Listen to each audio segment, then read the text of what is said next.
The sales and marketing executives of Greater Baton Rouge thank our premier partners, iHeartMedia, Jerry Lane Cadillac, the Greater Baton Rouge Business Report, and 225 Magazine.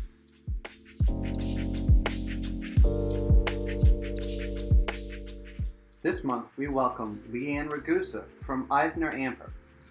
Thank y'all so much. The timing was excellent because my computer was being very stubborn and it wasn't bringing anything up, but we're right on time. So to give you a very brief introduction of who I am, and thank you so much for kind of explaining who I am before I came up here. My name is LeAnn Ragusa. Like she said, I have a background in project management and change management. Hannah and I have a little bit of a similar background in that we come from disaster recovery, but now we're in a matrix-based organization, a matrix-based consulting group, meaning that we wear a bunch of different hats and we're not industry specific.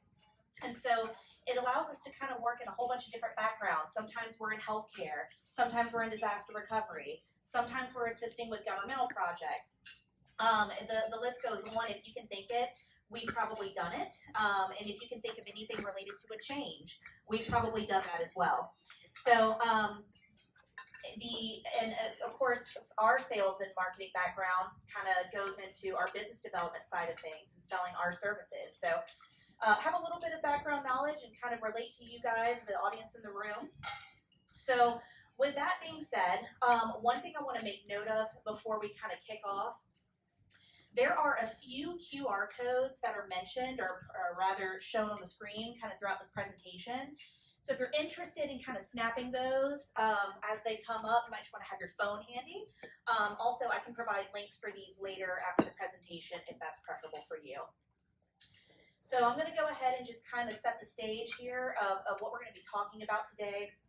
You know, I don't think it's any secret, I'm not making any revolutionary statement whenever I say that the number one goal of all organizations is to increase that sales revenue, right? We want to increase production, we want to become more profitable. And so sometimes in the pursuit of that, we find that our leaders really set these aggressive goals. I need more sales calls within this amount of time. I need to reduce the amount of time that we execute this many sales calls. Whatever those different metrics are, you'll find that in some organizations they're getting more aggressive and they're becoming more cutthroat in today's industry. And so, you know, ultimately there's this mindset by I'm measuring performance based on these kind of metrics. But that isn't necessarily always the best approach, and I think there's a lot of studies out there to support that this isn't really going to give everybody or many people the results that they're looking for. And so you wind up with some frustrated leaders, you wind up with stressed out teams, and you might not be making any progress. So if this is the case for you, or if you're seeing this in your organization, obviously it's clear that some sort of change is needed to influence your culture, to influence your performance, and to kind of just transform your group. So I think there is a compelling argument that's in favor of a more holistic approach to change, not just setting more aggressive goals and more aggressive deadlines. And I think it really starts with looking inward at your organization and transforming your teams in lieu of just putting those more demanding metrics and production goals on your team members. All right, so today I'm hoping that you walk away with the following takeaways. Let's see if I can, there we go. So first of all, I hope you walk away with an understanding of change management, kind of what that means from a high level perspective, recognizing the impacts of industry pressures, understanding the importance of empowering your team and how to do that, developing an agile mindset, and then we're going to talk about the results of kind of putting all that together and what that can really mean for your team and your performance.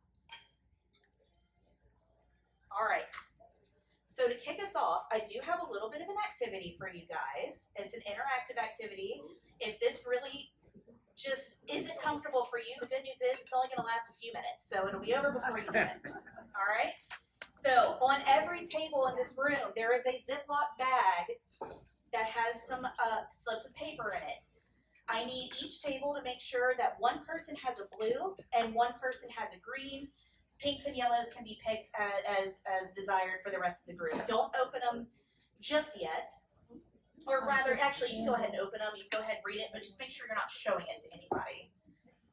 You'll also notice that there is a worksheet and a pen on every single table. So that will be available for you to use. Give everybody just a second to get their slips of paper. So a blue, a green, I need one of both of those to go out to somebody at each table. Blues, the pinks and yellows can be distributed freely, as long as a blue and a green has been passed out.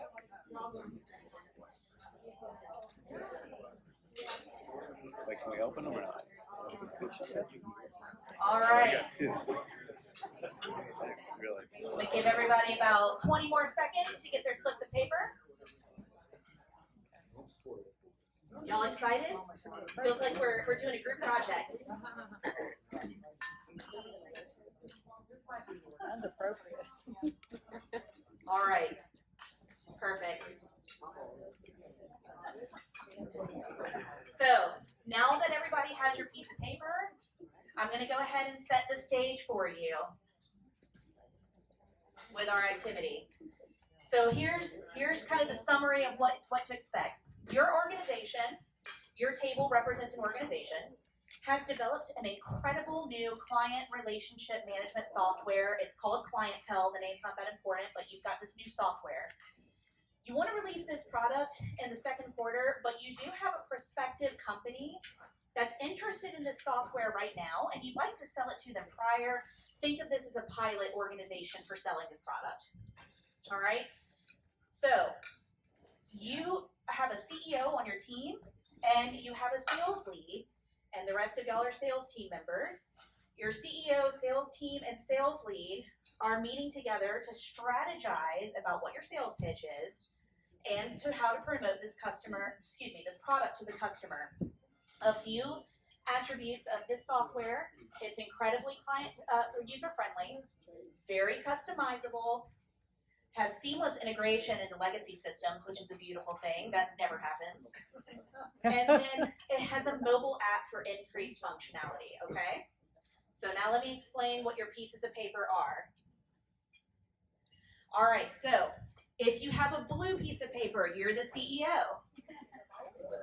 If you have, don't abuse your power, y'all. If you have a green piece of paper, you're the sales lead. All right? The remaining members of the team, you guys are part of the sales team, all right? There's information on your piece of paper. You don't need to share that with anybody. That is for you to know.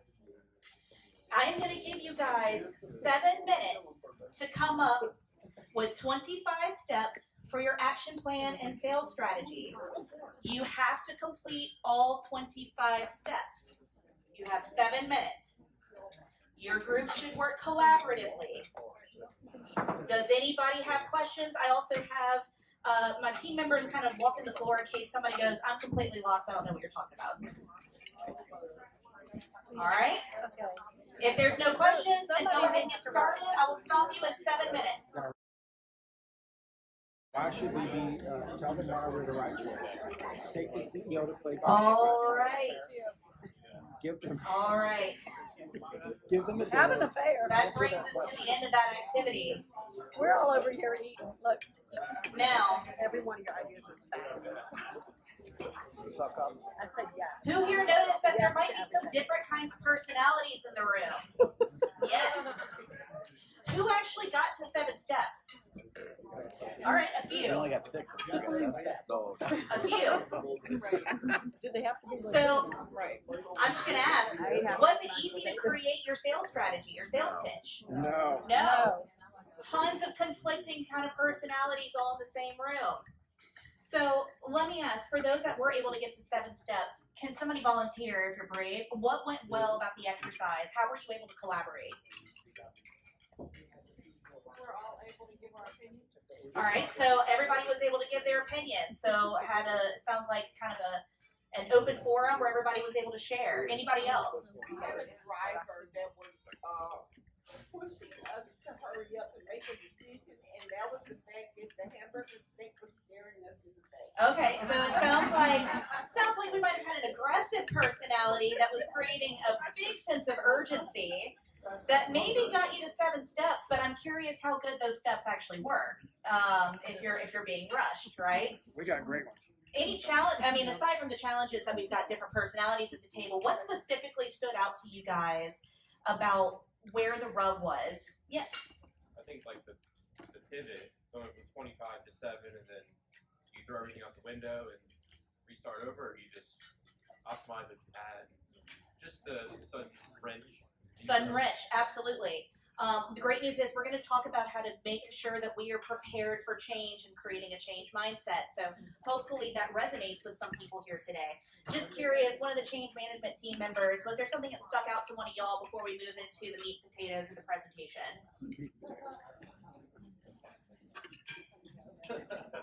Yes. It was just interesting to watch and listen to the different engagement and truly the personalities. You know, you instantly had to pull a team together.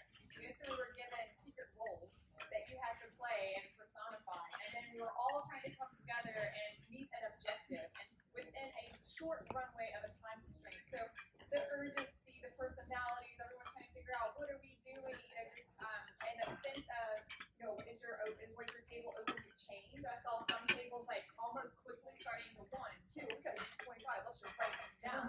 I saw other tables, nothing on 1. They're still like, and nothing has been written down. So, you know, it's interesting how unique team dynamics are, even just in the rounds that we have today. So I think there's a big diversity there. Thank you, Hannah. So yeah, good news is if you didn't get to the goal, if you didn't write anything down, this is like whose line is it anyway? The points don't matter. So nobody's going to be penalized for not being able to execute on their assignment. No big deal. All right, but I hope y'all were able to kind of get some takeaways from that exercise. And I'm going to kind of feather in some points about the exercise throughout the presentation. So I keep clicking at the wrong thing. There we go. All right. So, We did yeoman's work. setting the stage for today's discussion, we're going to be talking about change. You're going to hear the word change quite a bit over the next 40 minutes or so. So, I apologize. Be prepared to hear it. I think it's important that we first kick off by defining change management at its most basic level. So change management defined, it is the application of a structured process and set of tools for leading the people side of change to achieve a desired outcome. So when we say the word change, that can really be anything. That can be an initiative, it can be a project, it can be a solution that's being introduced into an organization, it can be something that improves the way work gets done. It can be really anything. The sky's the limit. If you think of it as a change, you can address that with change management. This can be as simple as maybe onboarding a new team member, getting them integrated into your team.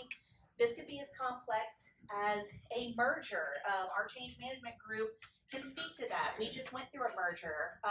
We worked with legacy group Postal Wait Netterville, or PNN for short. That was kind of what we were most known as in the Gulf Coast area. We just merged with Eisner Amper, and we went from a top 80 firm to a top 20 firm. Very big difference. We're now working with over 4,000 colleagues, so huge adjustment for us. So, you know, these are the changes that we have to be prepared to face. We often think of change as a one-time isolated event, right? This change happens, we move on from the change. But we're talking about an ever-changing marketplace as it relates to your jobs. And so change management should really be thought of as more of a living, breathing process that is continuous and ongoing. So there are so many influences in sales and marketing that trigger the need for change. We could probably spend a week talking about each of them independently. For today's purposes, I boiled it down to what I think would be arguably the 3 biggest pressures in the marketplace today. So number 1, we have changing market conditions. A survey conducted about a year ago showed that at least 51% of respondents chose market competition as the cause for the need to change. Marketplace is changing drastically. A large driver behind that is technology. Technology is evolving very quickly, often faster than we can, so it makes it difficult to stay current on the latest trends and developments. We also have competitive pressures. So in the same survey, 41% of respondents selected competitive pressure as their main reason for change. And businesses are getting more and more creative with how they're making impressions with their customers, how they're catching the attention of the public, and how they're staying relevant amongst their competitors. And so keeping an eye on the competition can help to identify those areas where change may be necessary for you in order to stay ahead of the curve. Because those market conditions are changing so quickly, it's said that nearly 80% of businesses have to adapt every 2 to 5 years just to survive. That's not even to thrive, that is just to survive in today's marketplace. And finally, we get to the changing customer needs, because now more than ever, our customers have resources and limitless information that's right at their fingertips. This is making our customer base change rapidly, it's making their behavior change rapidly. And in a 2023 survey, 95% of C-level executives actually believe that their customers are changing faster than they can keep up with. So just a quick poll, who here noticed a significant change in how they interact with customers since and after COVID-19? Yes, yes. I think we all felt the change. And suddenly more than ever, we're hearing buzzwords like digital transformation and digital automation and all these other little buzzwords that are supposed to make us better and faster. And we're doing everything that we can to keep up. But as things go more digital and as we continue to evolve, to even have a chance of staying on the playing field, you suddenly have higher expectations from your customers, there's an expectation of instant gratification, and there's an expectation that you deliver highly customized products as well. So what does this really all mean, and what does this do to your organization? So it is reported that 89% of sellers report feeling burned out, with over half actively looking for a new job right now. That is scary, right? Because this means at any given moment, your organization is incredibly vulnerable to lose resources that you cannot afford to lose. You cannot afford those impacts. It can be really hard to maintain status quo if you start hemorrhaging after an exodus, much less recover from that kind of loss. And as we kind of just discussed on the previous slide, we don't have room to afford that kind of an impact to our business to stay alive and to keep things running in today's climate. So why are these numbers so high? And you may say, and this is a true statement, so I'm not disagreeing with it, you may say that some of it is just the nature of marketing and sales in general, right? There's a rejection that's kind of just a natural part of the job. That's really hard for people. That can kill your morale. There's just really taxing demands out there. All the pressures we just talked about on the previous slide. And you're absolutely right. Those are burnout triggers.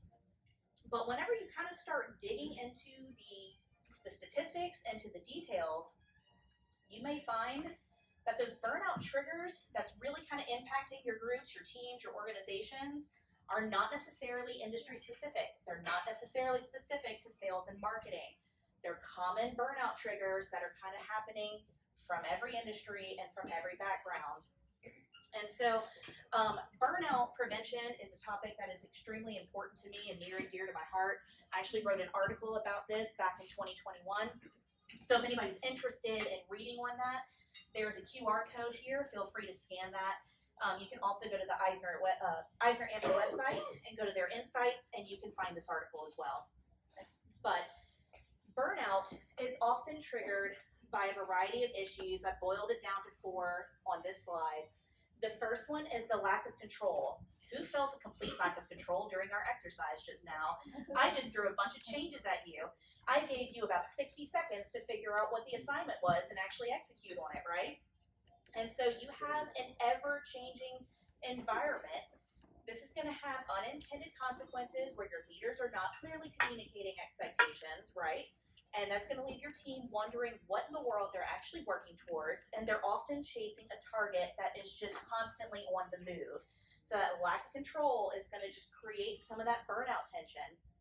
Also, unclear job expectations. So when your environment is changing at a lightning pace, and obviously it's changing at a lightning pace based on all the statistics we just went over, then we're going to actually have some communication issues. There's also the just pushing people harder and harder, and you don't necessarily know what you're working towards. Dysfunctional workplace dynamics. You probably felt the dysfunction at your table as you were going through your exercise, right? And that's really not that far off from what you're probably experiencing on your own team. You've got some people that are going to push really hard. You've got some people that are just going to be agreeable and they're not going to think strategically. They just want to get the job done so they can check that box. Some people are big picture thinkers. Some people think more in the nitty-gritty details.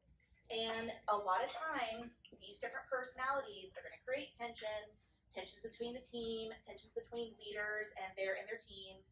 And this is often a catalyst to some sort of dysfunctional workplace environment, or dynamic rather, where relationships are kind of rocky, unstable, and really uncomfortable. And then finally, a work-life imbalance, because in today's world, we are absolutely addicted to results. We are addicted to results. We have to be in order to survive, right? And so if we have these unmanageable workloads, particularly if you've got a leader that's saying, we just need to put more performance metrics on you and more expectations, and that's their only solution, well, it's no surprise that there's no sense of work-life balance. Then this starts to have consequences that bleed beyond job performance. Now you've got an employee that can't stay well, mentally or physically. They're completely disengaging.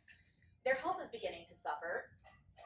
And this is not obviously going to be isolated to one person. If this is being felt team-wide, you have a systemic problem. So what do we do about that? This guy is Richard Branson. You may or may not recognize him as the founder of Virgin Media. And he once made a statement that a company's employees are its greatest asset. So viewing your employees and treating your employees as assets is really what change management is all about. So in the simplest terms, of course, we want to manage change. That's the nature of the term. But managing change is really all about supporting your people and making sure that they can navigate day-to-day challenges, new initiatives, your changing marketplace, and actually thrive under those conditions. So how are we going to go about accomplishing that? I have 5 steps here that I believe ultimately bring you to a place of change readiness and ultimately can help transform your team to be a more powerful, functional group. We're going to prepare, plan, implement, embed, and analyze. So let's quickly talk through each one of these steps. So starting with number 1, where we are preparing. First of all, we need to identify the changes that are needed. What is immediately apparent to you as a problem? Do you have enough resources on your team? Are there knowledge gaps that need to be addressed? Number 2, we want to make sure that you are listening to your team, because your team are the boots on the ground. They're going to have a lot of knowledge. They're going to have a lot of insight as to those industry pressures that a leader might not be able to see. And they're going to be able to identify those pain points. Not only is this going to help you with actually identifying those needed changes, but this is your first step towards influencing the culture in your organization. Because if you have a group of people that are burnt out and their morale is low and the team is disengaged, then you're going to have to influence the culture in order to get them to be receptive. They're just not going to listen. It's going to fall on deaf ears otherwise. Can't expect change management to work if you don't prioritize your people. One just demands the other. And finally, we're going to start gathering some data. So we're going to take a look at our people, of course, because that is the people side of change management.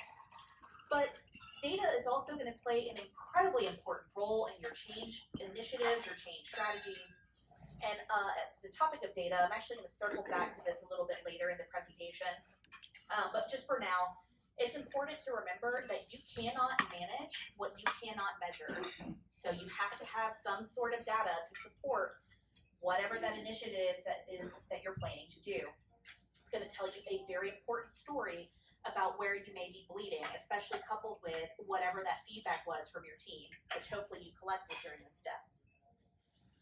All right, so we've prepared, and now we need to go ahead and plan. All right, so in order to plan, we're going to need to come up with a strategic roadmap. We need to be able to have some sort of roadmap, some sort of pathway in order to implement those changes. So how are we going to do this? First, we're going to come up with some strategic goals. You and your team should be working towards a well-planned objective that is clearly communicated so they don't have those unclear job expectations that we talked about a couple slides ago. We're going to already start alleviating some of that change fatigue. We're going to go ahead and look at our key performance indicators, which is going to go back to the data that we collected in the previous slide. We're also going to be looking for key change indicators, or KCIs, so we can understand how the change is going and measure that as we go through our implementation stage. We want to make sure that we know who the project stakeholders are and their team roles, and we want to make sure that everyone's roles and responsibilities are clearly defined so that there's no confusion about expectations. Again, we want to make sure that we're alleviating some of those burnout pressures, so that's the importance of this. And then finally, we're going to understand the scope of the change that we're going to make. And as part of that, you also make sure that you are identifying and assessing your risks. You should be keeping up some sort of risk management plan or some sort of risk register so that you can maximize your likelihood of success. These clearly defined goals, roles, and outcomes are going to help your team understand their expectations, which is something I've already mentioned, but I can't stress it enough, because once these are defined, your team is going to start to be able to work towards something concrete rather than an ever-moving target. You're going to need to plan to be consistent with this roadmap that you've set up. If your plan does need to be adjusted, which can of course happen, make sure to clearly indicate to your team what those changes are. Make sure that you're seeking feedback as well, because you won't be able to understand the knowledge gaps if you don't. All right, so we've got our roadmap. Let's go ahead and start implementing. How do we do this? We start by empowering our team.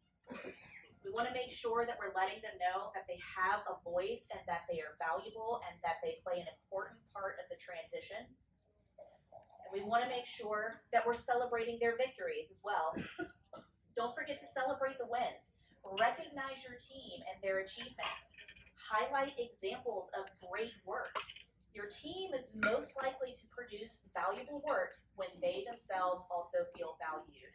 So this is going to, again, alleviate some of those workplace dynamics where you maybe got those conflicting personalities like we saw in the activity. It's going to help alleviate some of those tensions because everybody's going to be working together and we're all going to be proud of each other. And we're going to have a mindset that we're all going to succeed together. To ensure that implementation is successful, you should also be keeping an eye out constantly for any roadblocks that can come up. Over half of an organization's change initiatives fail. That's just a known fact.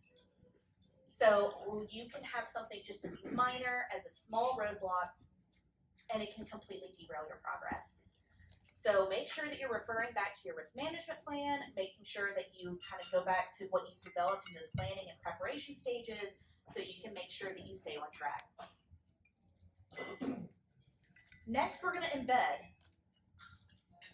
The most critical part of this is avoiding reversion back to how we always did things. And this is such an easy trap to fall into. We are comfortable with what we know, even if it's not working. So we have to avoid reverting back to what we were doing.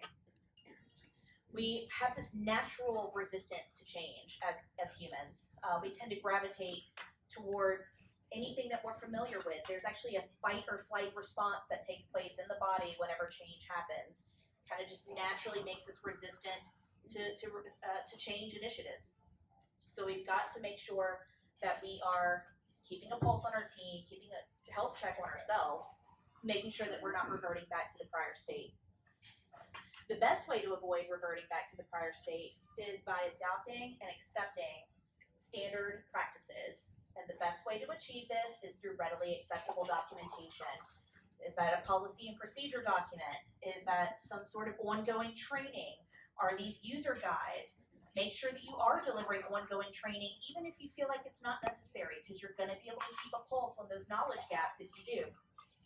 Create targeted trainings as needed to support your team. So again, these communications, that readily accessible documentation, all of those different resources are going to keep your team aligned with the goal. They understand the objective. It's going to prevent confusion about the expectations. And finally, continue to influence the culture, because a bad workplace culture is like a poison. It's just going to permeate throughout your organization. It's going to damage everything that it touches. It's so much easier to take preventative measures to keep your workplace healthy than it is to try to treat a toxic work environment that's already sick. So continue to influence that positive culture by celebrating the wins, promoting a communicative environment, making sure that you understand your team's needs so you can make them feel heard and valuable. And now we're going to analyze and see if our change initiatives are actually working. See if this clicker is actually working. There we go. All right, now we're ready to analyze. Okay, so we're going to be reviewing those KPIs and KCIs. You should be continuously collecting data throughout this whole process. That data collection is not a one-stop, one-time event. We want to make sure that we're monitoring and analyzing to see if our strategies were actually successful and if they're working as they were originally intended. If not, we need to make some adjustments. We need to see if there's more training that's needed. We need to see if we need to adjust a goal. Maybe we need additional resources. Whatever those adjustments are, they've got to be clearly communicated, and this is going to keep everybody singing from the same sheet of music. All right, so these are the 5 steps. And I think these steps really can influence team transformation, prevent workplace burnout, and can keep you aligned towards a goal. And that more holistic approach often has consequences, positive consequences, far beyond just having happier people. It typically also generates more production, more work product, more high quality work product. Now, there is one other thing that I believe truly leads to team transformation and just kind of puts the cherry on top to make your team successful, and that is developing an agile mindset. Now, the definition of agile is an iterative approach to planning and guiding processes. When we're talking about agile, we're talking about an entire project management methodology that I simply don't have time to get into today, but I am going to give you some of the cliff notes, and I think there'll be some valuable takeaways from this. So, agile originated as an IT project management methodology, and it was born out of a need to create adaptability for software developers. And again, it focuses on that iterative approach to guiding processes. It takes place in continuous cycles rather than sequential linear phases, the kind of traditional way that we've seen things happen. So agile favors adaptability and flexibility.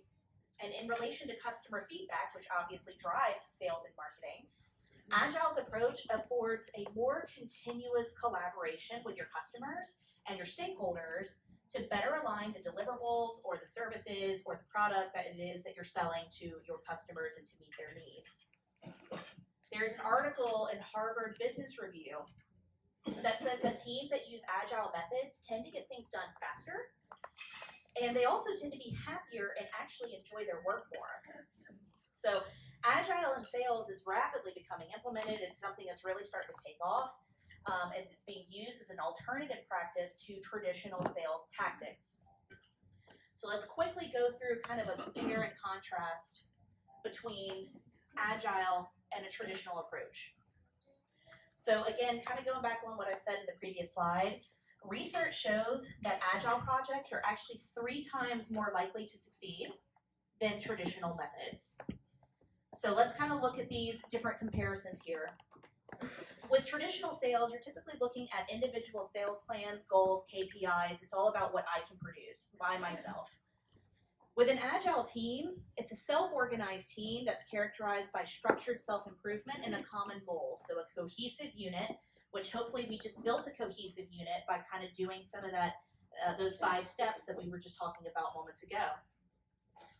In traditional sales, the key objective is to sell and execute the sales plan, whereas in agile sales, the primary goal is to understand the needs of the clients, organize a continuous process of receiving feedback from the client, and creating value for the customer faster than competitors. Agile cycles are very much so focused on how can I deliver value to you in smaller increments, having smaller goals to work towards one big objective so you can deliver more and deliver faster. In traditional sales, the sales department is considered to be the most important division in the company since sales managers bring in money and so other departments should be at their disposal. Whereas in agile sales, the company is a united team. The goal is to create maximum value for the client in the shortest possible time frame. So again, looking at those iterative cycles of delivery. In traditional sales, sales and marketing are parallel divisions that often clash with one another. Whereas in agile, effective interaction between sales and marketing creates a conflict-free environment that cooperates for a common purpose, which should be the case. Finally, in traditional sales, executive management controls the sales process by assigning sales plans to employees. They monitor the number of meetings, calls. This goes back to those really aggressive metrics that I mentioned a moment ago, or earlier in the presentation, rather. In agile sales, I think this is probably the most valuable takeaway from this whole slide. The leader sets the goals, but the agile team is the one that decides and determines how they're going to achieve those goals. So there is freedom and autonomy to distribute those tasks within the team and make independent decisions. So you don't have a leader that's just kind of blindly leading the ship or steering the ship. You have a team that's working together based on the goal that is assigned by the leader. So an agile approach allows sales team to use a more personalized approach with relevant information that they're continuously gathering when selling that product or that service. So we're focusing on real-time data gathering, which is why I mentioned earlier that ongoing data collection is so important. Forgive me, I think the microphone's starting to cut out. This is going to create a mindset of adaptability that allows your teams to pivot quickly, which, as we saw earlier, sometimes you're going to have to pivot very quickly. Remember that we learned that organizations need to adapt every 2 to 5 years. That is just to survive, that is not to thrive. So that means that if we've got a mindset where we can be change ready, we can be flexible in our approach, and we know how to work together as a cohesive team with an agile mindset, we're going to be more likely to be set up for success than maybe some other organizations. So the results of agile, those that adopt an agile mindset typically have these successes. 76% report prioritizing work more effectively. 73% report improved team productivity. 71% report improved quality of marketing. And 64% report improved team morale. Pretty incredible. So you may be asking yourself, well, what do I do? What things can I start doing right now that can make my team a little more agile? So again, there's a whole project management methodology behind agile. No time to get into that today, but there are a few practices that you can adopt that might help get you on the right path and get you in the mindset of agility. So 42% of agile teams report doing a daily stand-up. These are statistics from successful agile teams, by the way. 42% do a daily stand-up. A daily stand-up should be no more than 15 minutes. It should be something that you do daily. It's an understanding that there's going to have to be flexibility, that people may not be able to attend every day. This stand-up is not intended to solution problems. It is intended to maybe inform of roadblocks, but they do not get solutioned in these meetings. That is tabled for some other time to be addressed in its appropriate avenue. This is to keep the team cohesive, and so everybody kind of understands the status of what they're working on. 36% report using a digital Kanban board. A Kanban board is simply a visual tool to help you understand what your backlog of work is, and you can see their different statuses. It's something the entire team uses, and it creates visibility. It also creates visibility in the sense that maybe I just came up for air, I just finished my task, I don't have anything to work on at the moment. I can clearly see a backlog or an inventory of things that should be addressed, initiatives that should be worked on. I can just grab one and go, because again, we're an autonomous team, right? So I don't need a leader to tell me, go work on that thing. I can go grab what makes sense for me to work on and start working on it and be proactive rather than reactive. 35% report sprint or iteration planning. So meaning that for every iteration, every cycle that you're trying to do something for a customer, there's a planning session that goes behind that. Sprints or iterations are typically thought of in 2-week blocks. It doesn't have to be, you can be flexible with that, but you're just thinking of these chunks of time where you're working towards a small goal that's ultimately designed to accomplish a bigger objective. 33% report doing retrospectives, which means that after they deliver something, after an engagement has taken place, there's going to be a lessons learned discussion amongst the team about what went well, what didn't go well, where things can be improved in the future. 33% report frequent releases, meaning there's kind of some level of delivery to the customer. And I realize that can be difficult if you're selling maybe like an off-the-shelf product or something of that nature. But you can have frequent ongoing cycles where you're touching base with the client, giving them status reports, giving them updates. There's typically something you can deliver or release to that customer, and it's going to give them that feeling of engagement. And then 31% report a sprint or iteration review, which might mean it's a little different than the retrospective. Retrospective is typically a lessons learned, whereas the sprint and iteration review might be more focused on kind of what the pathway looked like, what was accomplished during that cycle of time. So these again are just some agile practices. If you would like to learn more about agile, I have here a QR code for an article written by my colleague named Anna Jane Peril. Anna Jane is an expert in all things agile and all the different agile practices. This is kind of an introduction to agility. And so you might be interested to learn more about this, and this is where you can go visit that page. Also, if anybody would like Anna Jane's information, I'm sure she'd be happy to talk with you and see how we might be able to help introduce agility into your sales teams or marketing teams. All right, so finally, I want to circle back to one thing, and then we'll wrap up and do Q&A. Earlier in this presentation, we talked a little bit about how your data is going to tell a story whenever you're preparing for a change or implementing a change. And so I want to let everybody know that our change management group is going to be delivering a webinar surrounding data-driven change management on October 25th. That's next Wednesday. We'll be discussing the importance of data and going through strategic change, how you can analyze it, see if your change is successful. This course does offer 1 hour of CPE in the event that anybody in this room actually needs CPE credits, so it does offer 1 hour of continuing professional education. And if you're interested in registering, you can scan the QR code. It'll bring you right to the registration link. I will be presenting in that, Sherry will be presenting in that, and there's another colleague that will be presenting in that as well. So that brings us to the end of the presentation. I think we probably have about 10 minutes. If anybody would like to kind of ask questions or discuss anything that they felt like was interesting or some takeaways that they might be able to apply from this presentation. Yes.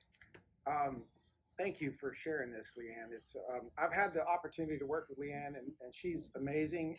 Her ability to cut through the garbage and see the real issues is wonderful. And so I highly recommend engaging LeAnn with your business if you have issues going on that whether you've got a new leader coming in or you've got a new management team coming in, if you're merging companies, if you're going through technology changes, any of those things you mentioned. That's just an endorsement, not being paid to do that. I've just worked with her. She's great. My question is, a lot of this, and you alluded to some of this, I deal a lot with culture, and culture development for businesses. And those seem like parallel tracks, change and culture, and because you're addressing culture as well as process and all that kind of stuff. Can you kind of speak to some of that and how culture is considered in that whole process about how people think and feel about their work and that kind of business? Yeah, absolutely. So if anybody was unable to hear the question was how do culture and change align? Essentially, kind of they run on parallel tracks, right? And so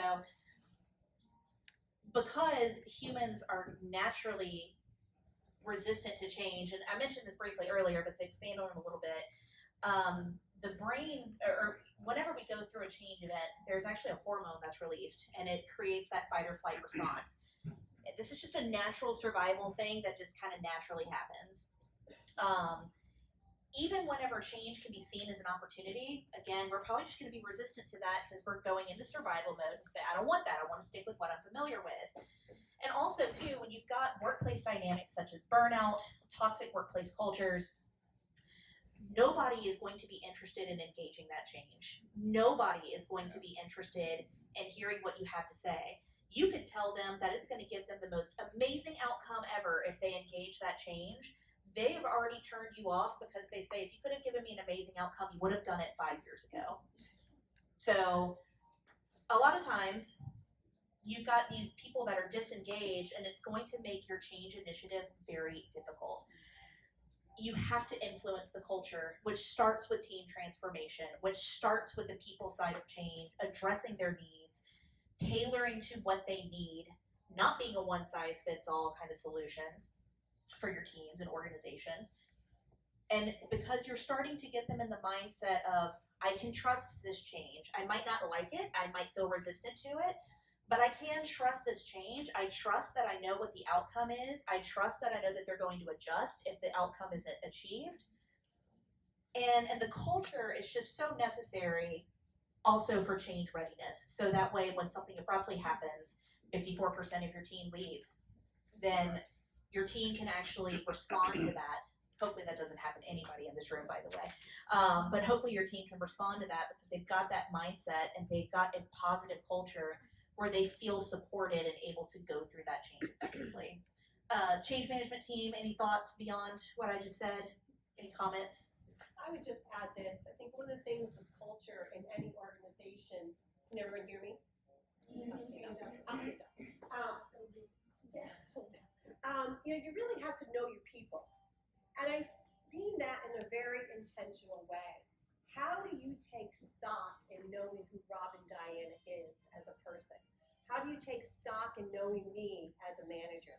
How do you take stock in empowering me, challenging me, guiding me, so that my skill sets and my competencies can grow and develop to contribute effectively to the organization that I work for? And that takes work. You know, I shared with you I was in higher education for a very long time. I was a dean.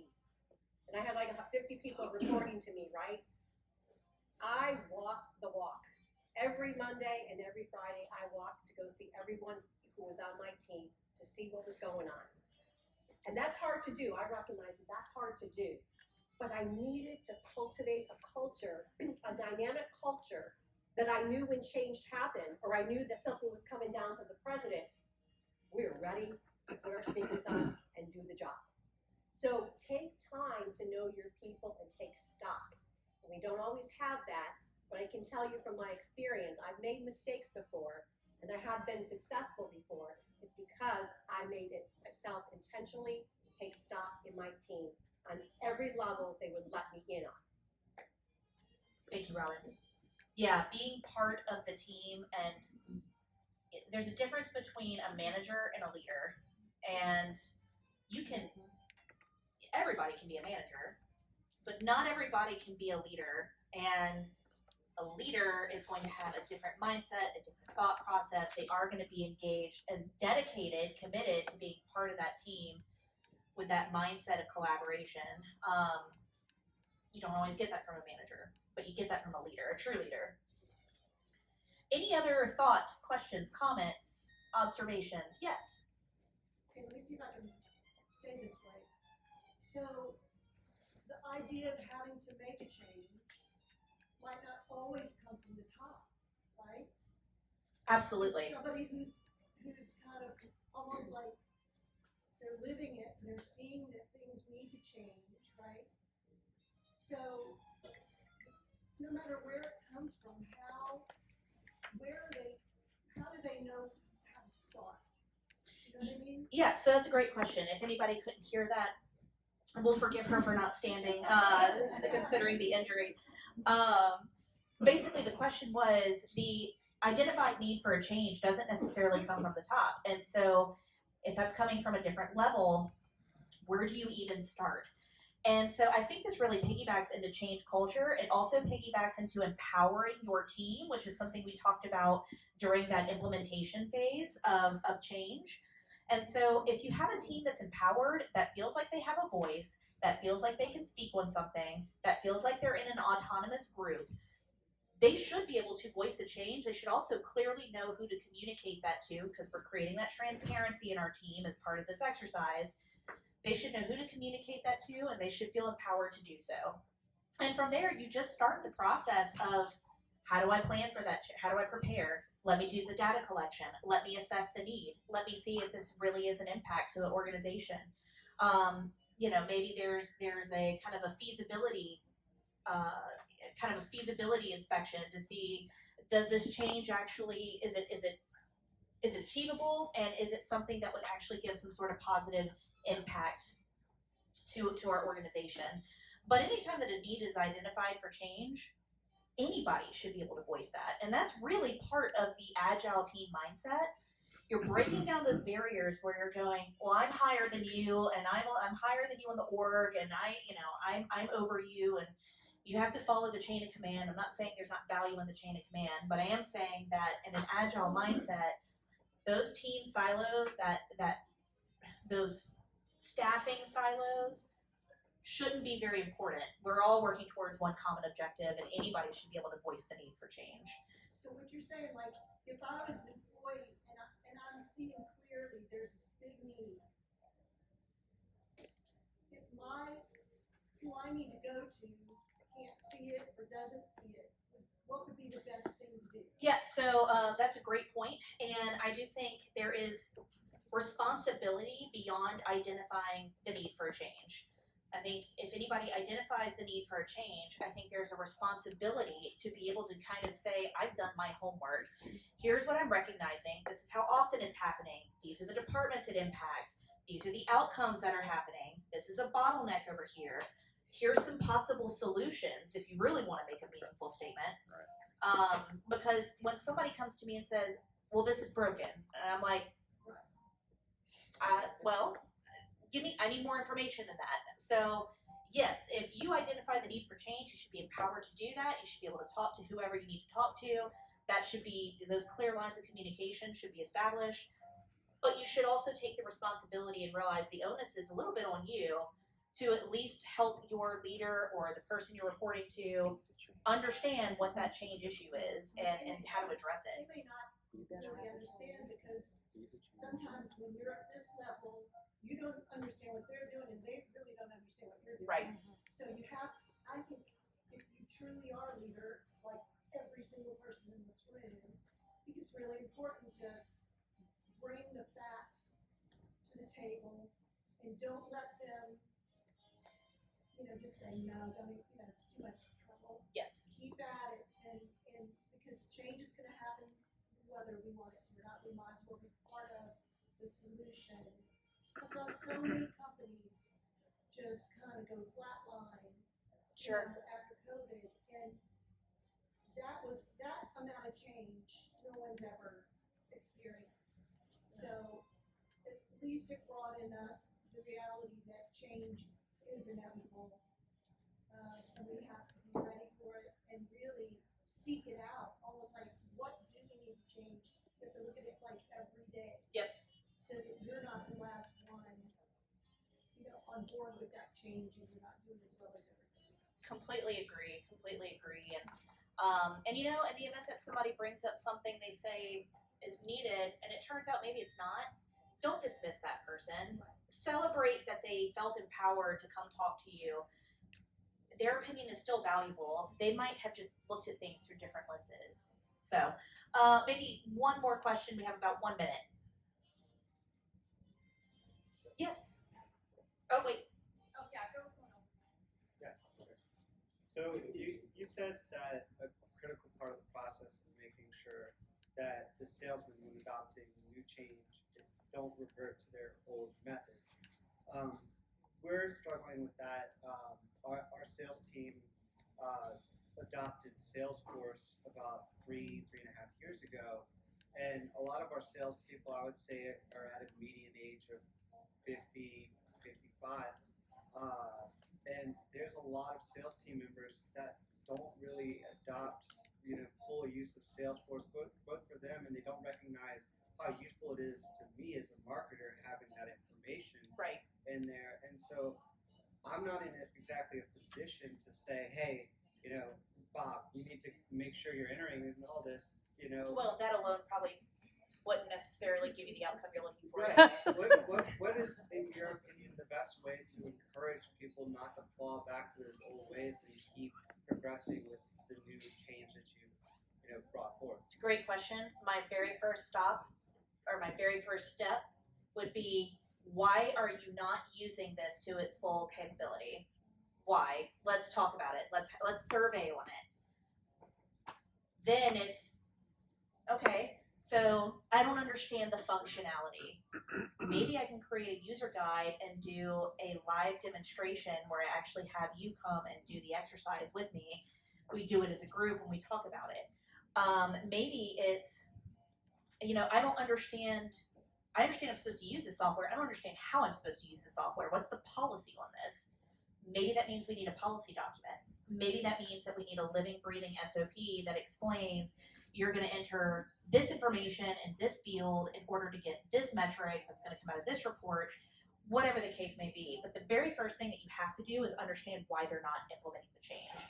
A lot of people, they have a natural response of, I told you this is a change. You're going to do the change. You're going to do it whether you like it or not. And we can be dictators, but that's not going to give you that team response. And typically, they're going to find a way to get around it.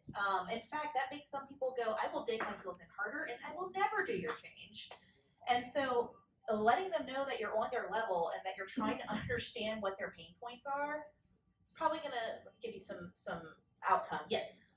The only thing I'll add to that, and we'll talk about this next week, is one of the metrics that we look at is, where we assess people's understanding of the reason for the change. So a lot of times, in this case, a salesperson would say, why am I required to do all of this? And you said something very important in the beginning that was, this information is very valuable to me. They may not understand why and how you're using that information. So it may just come down to simple communication of that. And if they understand why and how that, how you're using it, they may be more apt to use the software because they know the reason why. Yeah, absolutely.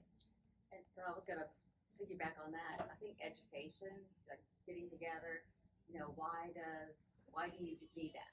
Well, I need that because I can do my job better, blah, blah, blah, right. for the team. And like in the hotel, same thing. It's where I work with the front desk might understand why I need them to code properly each guest that comes in. Right. And so I try to meet with them. We'll do like our own little huddle, and then I explain to them why. And I have to explain many times. Yeah. But now they're starting to understand why. Yeah, and you will find in change management, you're going to repeat the same message over and over and over and over because you've got to get people where they're understanding and actually absorbing that information. Yes. I was just gonna add to what they all said, especially relative to Salesforce. I think that the information that is loaded in there, the data is so important to everybody else who's utilizing Yes. company-wide. It was, I think, listing out the benefits of using a program. Another thing is incentivizing them. Hey, use the program and this will happen. Yes. And then the third thing, I think, ongoing training. So every Friday at 1 o'clock, we're gonna have, and if you need it, you can click on the webinar.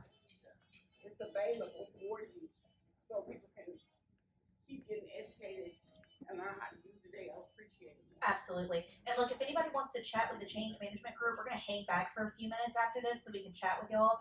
One final thing to make a note of.